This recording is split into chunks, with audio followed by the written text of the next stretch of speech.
They say I ruined the family, that I was the storm that swept in, tearing through bloodlines like wallpaper on wet walls, that I was the ungrateful one, the difficult one, the one who could never just keep her mouth shut. But here's the part they never tell in their Sunday lunch stories. I was the one holding the house up with bleeding hands, while they were setting fires behind every closed door. I didn't ruin the family, I survived it. And God, what a war it was. It started the way rot always starts, quiet, small, ignored. Like when you hear the soft drip of water behind a wall and decide not to check it, and then one day the whole damn ceiling caves in. That was my childhood. Little things at first. My mother's eyes darting like a bird trapped in a window when my father raised his voice. My father's voice always raised even when he was pretending it wasn't. My sister crying in the bathroom saying it was because her boyfriend broke up with her, but I saw the bruises on her arms before she could pull down the sleeves. We learned early pain is private, truth is betrayal, and silence was a virtue. I became fluent in it. I learned how to laugh without showing teeth, how to apologize when I hadn't done anything wrong, how to make myself small until small turned into invisible. They loved that version of me, the good girl, the peacemaker, the one who smiled while stitching shut her own wounds. Until I stopped. The first time I ever spoke up, it wasn't loud. I didn't scream, didn't throw a plate, didn't sob. I simply said no. It was Christmas. The table was full, the air thick with unspoken things and the smell of overcooked ham. And my uncle, drunk off his third glass of regret, decided to ask why I still hadn't married. Said it like it was a stain I'd let grow too long. You're not getting any younger. He laughed, fork in hand, like a judge's gavel. Your poor mother must be so disappointed. I didn't look at him. I looked at her and said she should be disappointed in the men she let into this house. The silence afterward was nuclear. I ruined the evening, they said. But they forgot it was already broken. I just turned on the lights. You don't become the problem in a family like mine until you stop playing your part, until you start telling the truth out loud. That the laughter was nervous, that the jokes had teeth, that the family vacations were war zones with better scenery. That Dad didn't just have a temper. He had a way of making love feel like a transaction you never paid off. That Mom's sadness wasn't noble, it was cowardice dressed as sacrifice. That sometimes kindness is complicity. So I started naming things, calling ghosts by their names. That's when the excommunication began, not with fire, with frost. They stopped inviting me to dinners, stopped answering my texts, said I was too negative. Too much. I think that's what scared them the most, that I remembered too much. They liked the version of the story where I was the one who couldn't let go, where I was angry for no reason, where I was the one who made everyone uncomfortable, as if the truth was worse than what it exposed, as if silence was ever safer than healing. I started therapy. That was the real betrayal, apparently.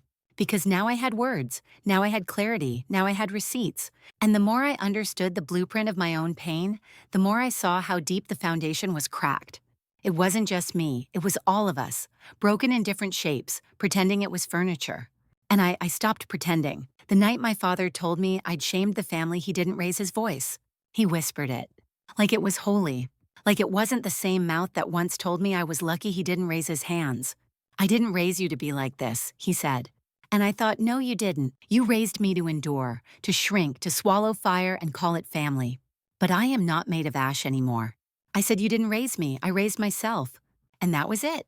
The final fracture. He called me ungrateful, said I was rewriting history. But the truth is, they wrote the story. I just stopped reading it. I didn't ruin the family. I just refused to lie for it. And in that refusal, I lost them. Or maybe finally I found myself. It's funny, isn't it? How the people who hurt you the most are always the ones who claim you're the one who changed, like the bruises just appeared.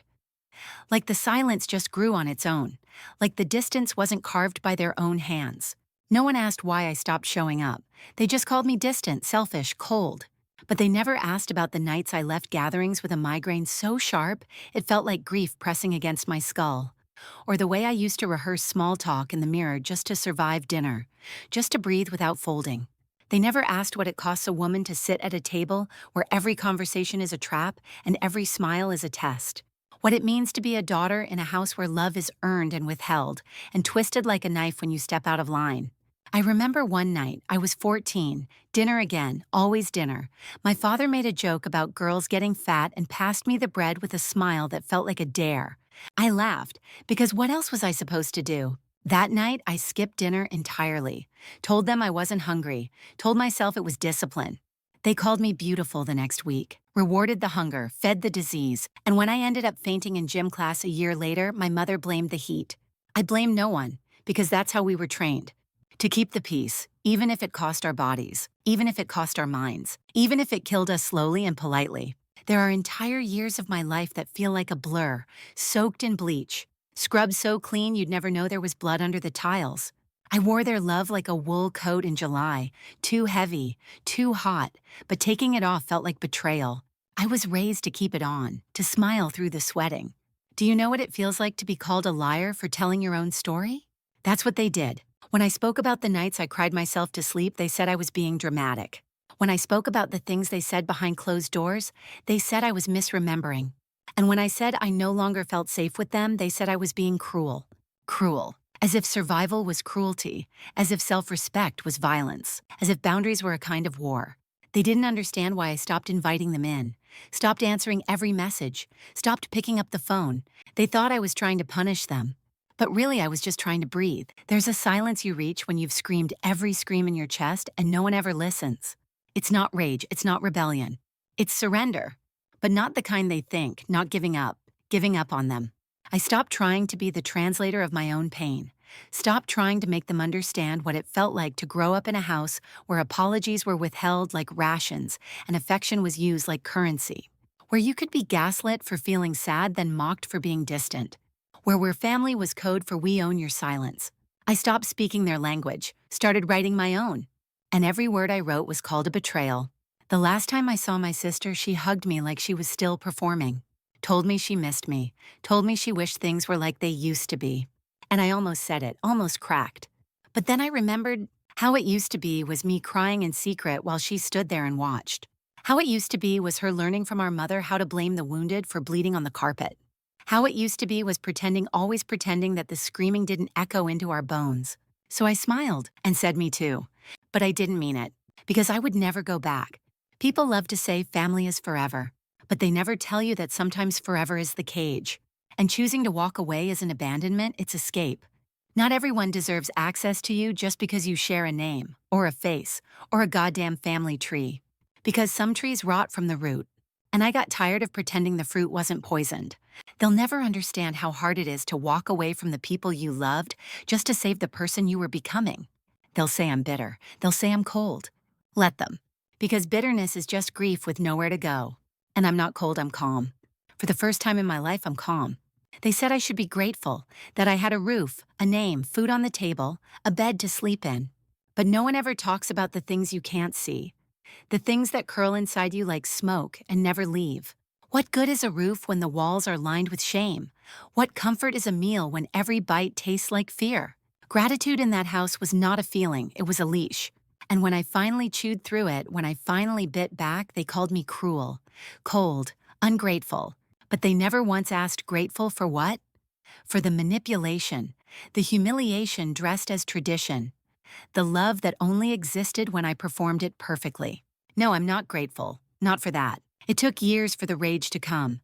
Years of silence, of swallowing every insult like communion. You think the rage is loud when it finally arrives, but it isn't. It's quiet, dead quiet, like standing in a room where everything has already burned down and realizing you're still alive. That's what they never prepared me for what comes after survival. Because after the tears dry and the begging stops and the need for their approval shrivels into dust, there's something else that wakes up. Something sharp, something ancient. Not hate, clarity. And clarity is dangerous to people who built their power on your confusion.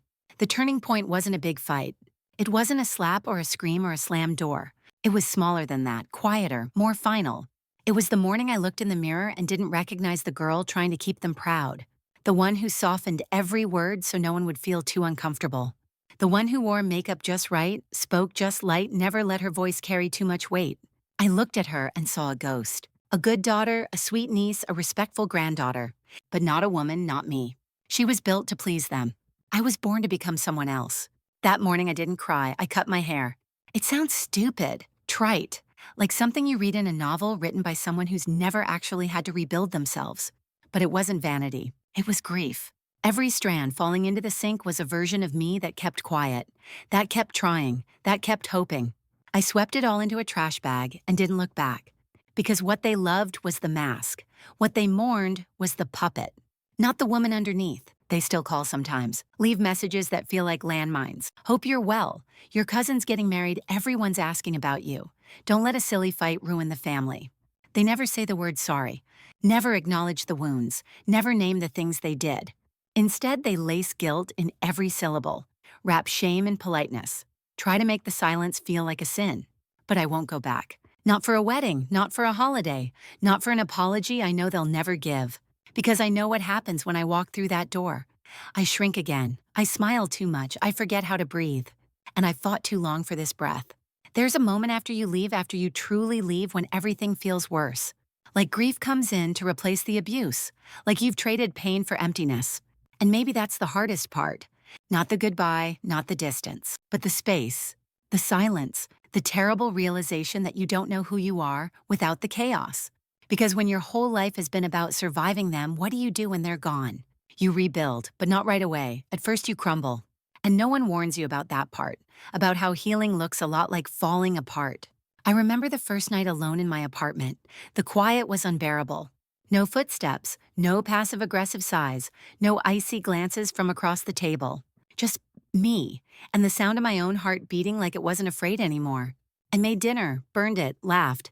It was the first time I'd laughed in months.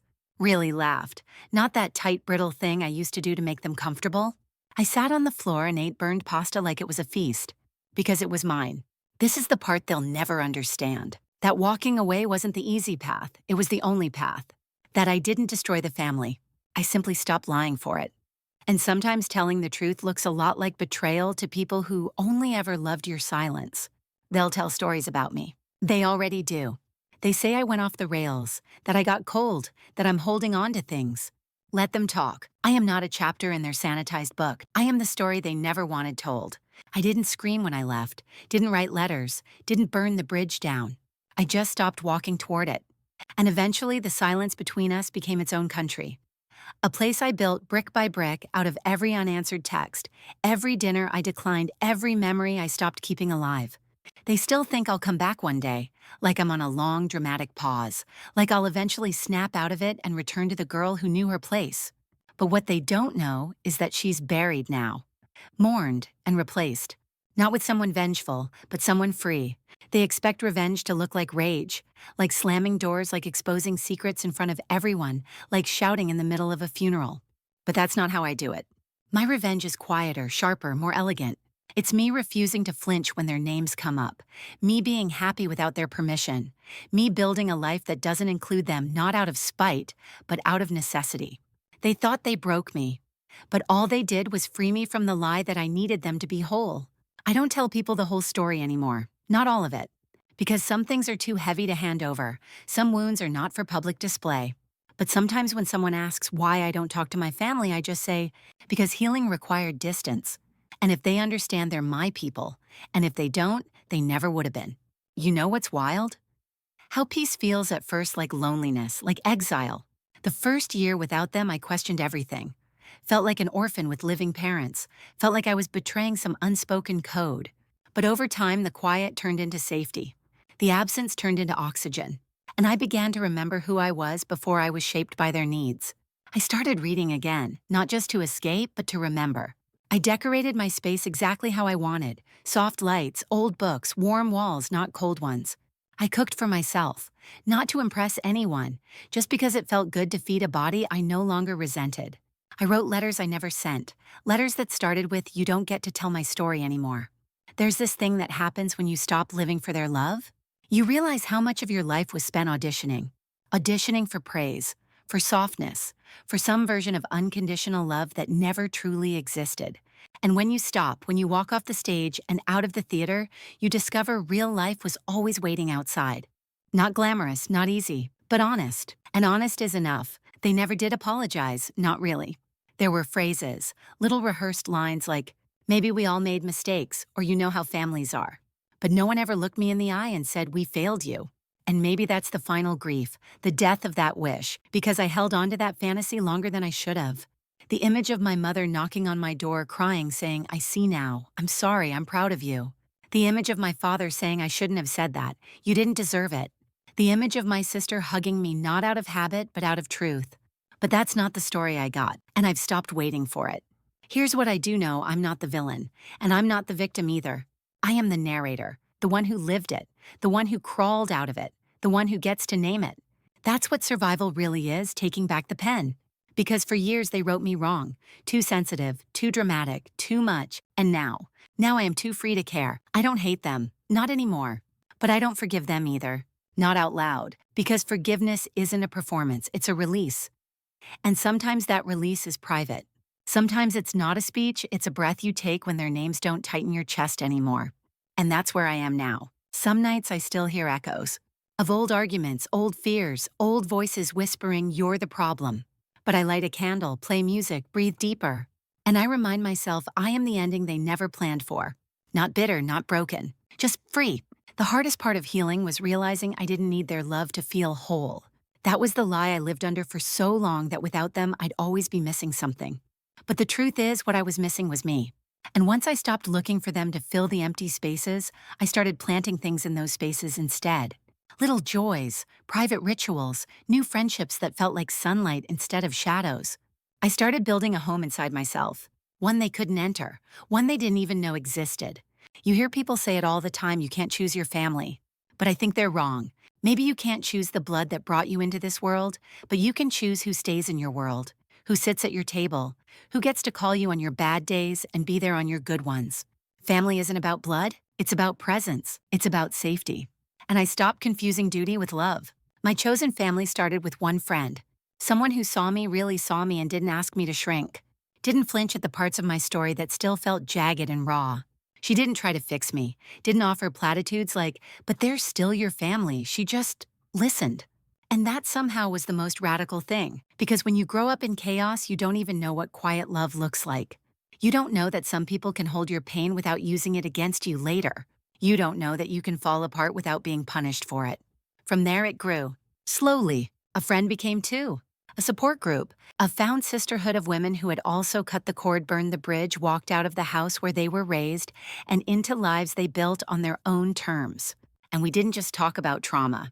We talked about the after, about laughter, about dating, about birthdays that didn't feel performative, about cooking for joy, not obligation, about rest, the kind that isn't guilt-ridden. We talked about the small ways we stitched ourselves back together when no one else noticed we were bleeding. Love showed up in unexpected places, not the kind I was taught to chase, not the kind that came with rules and measurements and performance, but real love, soft, steady, unimpressed by my ability to suffer. I remember the first time I cried in front of him. I braced for it, for the discomfort, the retreat, the quiet judgment. But he just sat there, waited, held my hand and said, "You don't have to be okay to be loved." And something inside me shattered, but in a good way. Because no one ever said that to me before. It's strange how you can spend your whole life proving your worth to the wrong people, and then one person walks in and makes you feel like you never had to prove anything at all. That's what healing does. It doesn't just remove the pain. It replaces the pain with a new truth. And that truth becomes your compass. Now, when I think about family, I don't see the dinner tables I grew up around, the sharp glances, the forced smiles, the tiptoeing. I see Sunday mornings with no phones, homemade coffee, the smell of warmth, laughter that doesn't have a price. I see group chats that don't go silent when you speak your truth. I see people who say, "I love you," and mean I see you. I choose you, even when you're not easy to love. That's family, and no one can take that from me now. Sometimes I wonder if they think about me, the old family, the ones I left behind. I wonder if they sit in their quiet houses and tell themselves a version of the story where they were right. Where I was just too sensitive, where I broke the family instead of rescuing myself from the ruins of it. And maybe they do. Maybe that's how they sleep at night. But I don't lose sleep over them anymore, because I have something they never gave me: peace. And peace is not silent. It hums, it glows, it waits for no one's permission. I didn't ruin the family. I survived it, and then I built something better. Not louder, not bigger, not perfect, but honest, warm, mine. And if that makes me the villain in their story, so be it. I didn't come here to be understood by people who refused to understand me when it mattered most. I came here to live, and now finally I am. Some days, I still walk through old memories, not to live in them, but to visit the girl who survived them. She lives in me still, the quiet one, the watcher, the one who learned early that love had rules and safety had strings. She's older now, but sometimes I feel her pacing inside my chest, still wondering if she was too much or not enough, or just wrong. So I talk to her. I say, "You were never the problem. You were the mirror, and they hated what they saw." I say, "You didn't imagine it. The pain was real. Your tears were evidence, not exaggeration." And I say, "You did the bravest thing anyone can do. You walked away with no one cheering and you didn't look back." She listens, and I think she believes me now. Not all the way, but more than she used to. There are parts of me that are still healing. I've stopped expecting to be done. Because some wounds don't disappear, they just soften. They stop bleeding, but they leave a scar, one you carry like a secret, one you rub when the nights go quiet and old echoes stir. I don't hate the scar anymore. I used to. I used to want to erase it, hide it, pretend I was born whole. But the scar is proof I lived, proof I made it out, proof that what tried to break me didn't win. I've stopped writing endings for people who never gave me closure. I don't need it. I used to think healing meant confrontation, one final showdown where they'd finally understand, where I'd finally be heard. But the truth is, some people will go to their grave clutching their version of the story. And I've stopped trying to rewrite it for them. My story is mine now, unedited, unapologetic, undeniably true. Whether they read it or not, there was a time I thought forgiveness meant letting them back in. That to truly move on, I had to reconcile, rebuild, pretend the past was a bad dream we could all wake up from. But I know better now. Forgiveness for me is simpler. It's not an open door. It's a quiet decision to stop carrying what isn't mine. To stop drinking the poison and expecting it to cleanse me. To stop replaying their cruelty like a lullaby I was raised on. No, forgiveness now is me exhaling without their names attached to my breath. I look at pictures sometimes, old ones, the kind with grainy smiles and glassy eyes. I see myself trying so hard.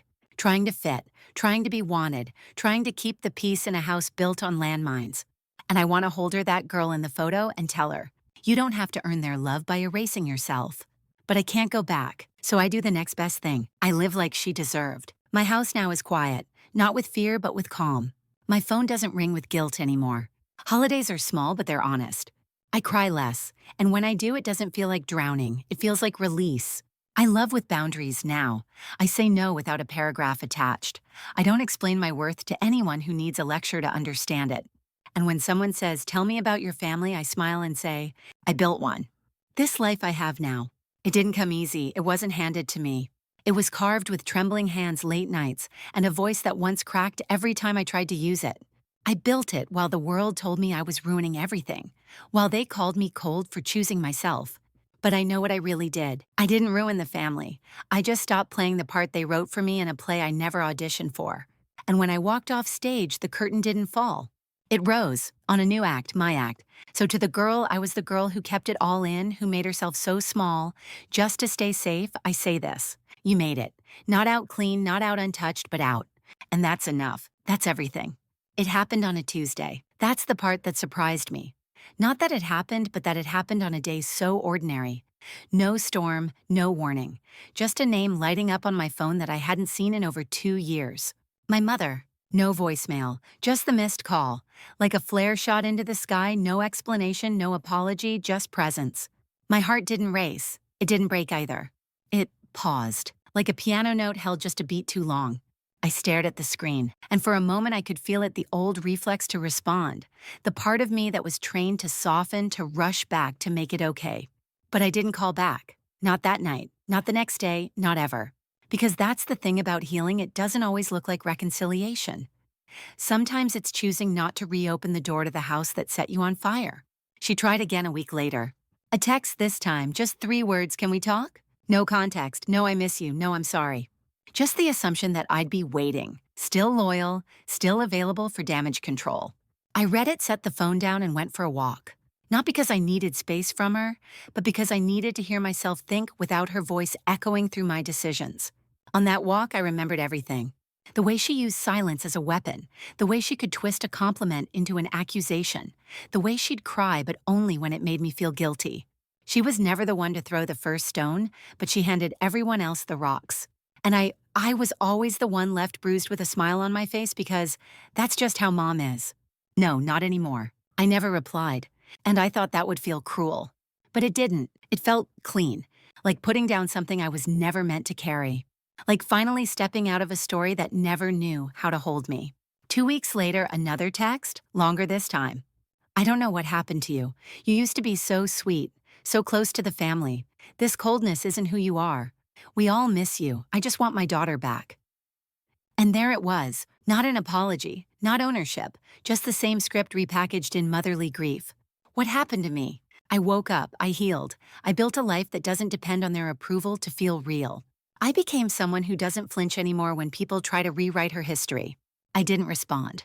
Because the girl she wants back no longer exists, and I won't resurrect her just to make my mother feel comfortable again. Closure, I've learned, isn't a conversation, it's a choice.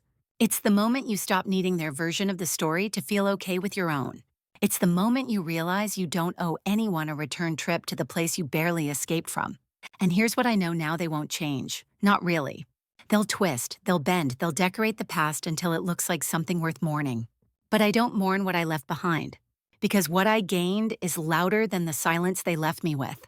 I have peace now, not perfect peace, not every day is a sunrise peace, but the kind that stays with you when you look in the mirror and see someone you fought like hell to become.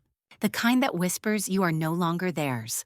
And so to them, if they ever hear this, I say this: I didn't destroy the family. I just stopped lying for it. I stopped twisting myself into shapes that made your dysfunction easier to digest.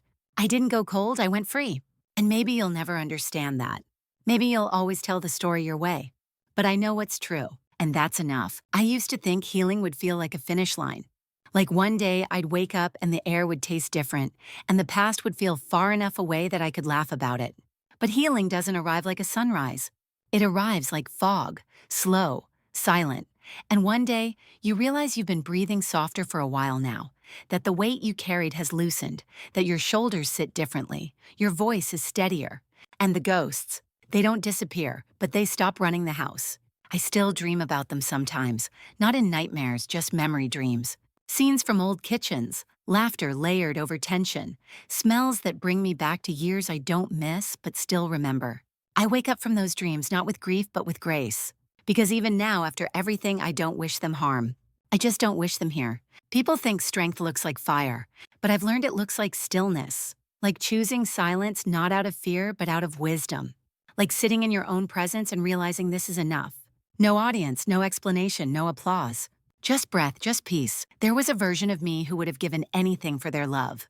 Who would have bent herself backward until she cracked if it meant being let in again. But that girl, she rests now. She left me everything she had and asked me to take it further. And I will, because the greatest revenge is not rage. It's not confrontation. It's not even being proven right. It's becoming untouchable. So now when people ask me if I have a family, I say, I have people who love me. And that's enough. Because I've learned you don't owe your trauma a lifetime lease. You don't owe those who broke you a chance to explain. And you don't owe anyone a version of yourself that cost you your voice. I didn't ruin the family. I just told the truth. I just walked away. I just refused to bleed for them anymore.